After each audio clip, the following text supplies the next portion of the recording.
So Japan is famous for making the simplest act of daily life into an art form, the tea ceremony. So in the tea ceremony, you drink tea. Well, that's kind of self-explanatory, isn't it? So you have tea at the end of a tea ceremony, but before that, you actually have drinks and food, yeah, including sake. Yeah, you actually have sake, a lot of it. So, in a popularized form of tea ceremony, you just have tea, right? But used to be the master, the host, provides a lot of really extricate, nice drinks and foods before you serve the tea. So the tea is actually the culmination of continuous process of hosting your best friends in this really small tea ceremony room, and it's a really masterful way to communicate with your guest. And it used to be that the samurai warriors attended such tea ceremonies before they went to battle, or when they negotiated coalitions and pacts and so on.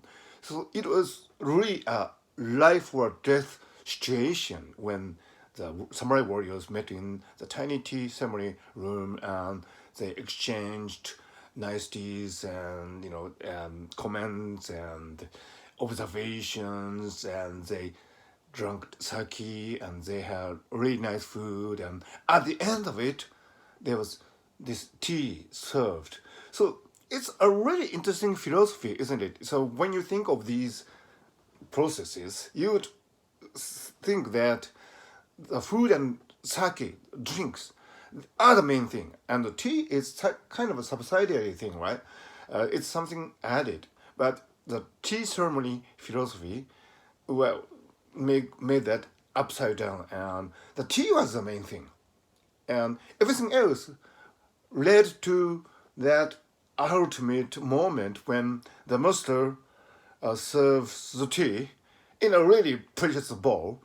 It used to be, this is actually a historic fact. The samurai warriors, they fought battles, and when they won, they were given lands and people, and but often what they really wished was to have this nice bowl of tea, this ceramic ware. And used to be, this was more symbolic and more precious than the lands and castles and people they were given to govern. So that much importance was attached to the tea and the tea bowls, and the tea ceremony was a culmination of the celebration of such historic and cultural values. And isn't that strange? And yeah, even for a Japanese like me, these traditions of tea ceremony is something unbelievable. Yes, it's so fantastic, and so starting from this fact that drinks and foods are served before you have tea, and this is the main thing. This is the main thing. This is me. This is the important thing. Yeah, isn't that?